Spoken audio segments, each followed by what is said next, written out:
விசாரிக்கும்படி எதனால் எனக்கு தயை கிடைத்தது என்று கேட்கிறாள். நான் அந்நிய தேசத்து பெண். நீர் என்னை இந்த அளவுக்கு விசாரிக்க என்னை பற்றி உமக்கு எப்படி தெரியும்? என்ன தெரியும்? என்னை நீர் விசாரிக்கிற அளவுக்கு நான் என்ன செய்துவிட்டேன் என்றெல்லாம் அவள் நினைத்து இதை கேட்கிறாள். இப்பொழுதுதான் நீர் என்னை காண்கிறீர், நானும் உங்களை இப்போதுதான் பார்க்கிறேன். நான் ஒன்றும் பெரிதாக செய்துவிடவில்லையே என்பது போல கேட்கிறாள். இன்றைக்கு நீங்களும் ரூத்தை போல அந்நியர்களாய் வாழ்ந்து கொண்டிருக்கிறீர்களா?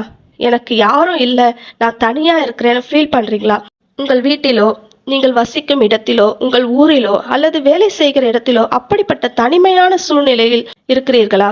நிறைய பேர் இருக்காங்க, ஆனா என்ன விசாரிக்க ஆளே இல்லை அப்படின்னு நினைச்சு ஃபீல் பண்றீங்களா? கவலைப்படாதீங்க. போவாசை போல கர்த்தர் உங்களை விசாரிக்கிறவராயிருக்கிறார். என் மகளே, என் மகனே என்று அழைத்து அவர் உங்களை விசாரிக்கிறார். என் மகளே, நீ என்னிடத்திற்கு வா, நீ வேறு எங்கும் போக வேண்டாம், நான் உன்னை ஆதரிக்கிறேன்.